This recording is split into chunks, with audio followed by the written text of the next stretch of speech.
Également, il y a quelques instants à peine, de la Catalogne qui défie ouvertement le gouvernement espagnol et annonce le maintien d'une consultation qui sera symbolique sur son indépendance. Elle se tiendra le 9 novembre, dimanche, malgré donc une interdiction, cette fois-ci qui vient du tribunal constitutionnel de Madrid. On retrouve à Barcelone notre collaborateur Olivier Arbourmas pour nous en parler. Bonjour Olivier.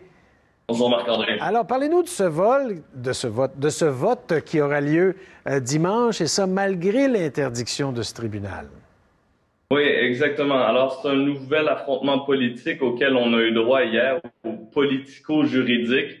En fait, c'est le tribunal constitutionnel espagnol, comme vous l'avez dit, qui a suspendu le vote de dimanche à la demande du gouvernement espagnol. Mais le gouvernement catalan, lui, est entêté, tout est prêt, on dit, les urnes sont distribuées, on va de l'avant. Et d'où vient ce bras de fer politique-là? C'est que la Constitution espagnole parle d'une seule souveraineté, celle de l'Espagne. Donc l'Espagne serait un pays indivisible. Donc le gouvernement espagnol refuse de discuter de la possibilité de l'indépendance catalane. Mais de l'autre côté, on a une puissante vague de sentiments indépendantistes en Catalogne depuis quelques années. Le président de la région a promis aux Catalans qu'il pourrait s'exprimer sur la question. On a d'abord tenté de discuter de la possibilité d'un référendum. Madrid a dit non. Artur Mas, le président catalan, a ensuite essayé d'organiser une consultation symbolique, là, sans valeur légale, juste pour prendre le pouls de la population.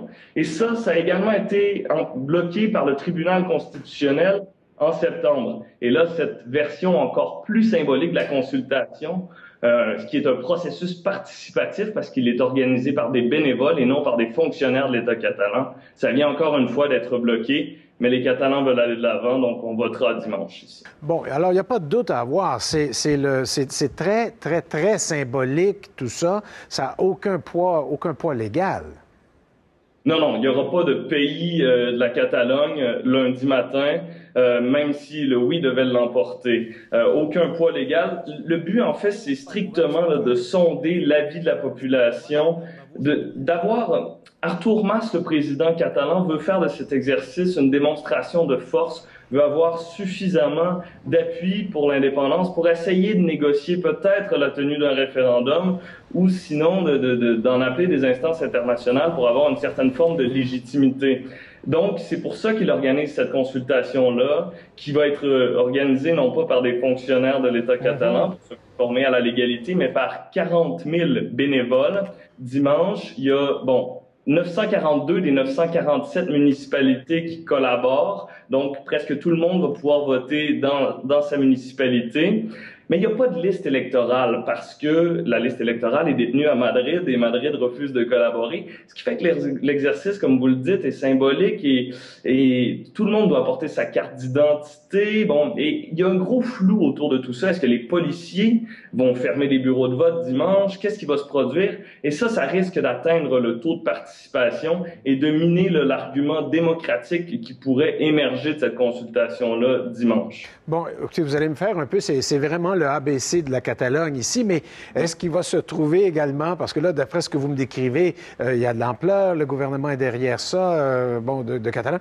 Est-ce qu'il y a un camp du non aussi qui fait campagne, ou si on semble tout simplement vouloir voter et on peut presque s'attendre à 100% des voix en faveur d'une Catalogne indépendante? C'est plutôt ça qui va se produire parce que non, il n'y a pas de camp du non puisque ce n'est pas un référendum à proprement parler comme on en a vu au Québec ou comme on en a vu en Écosse au mois de septembre.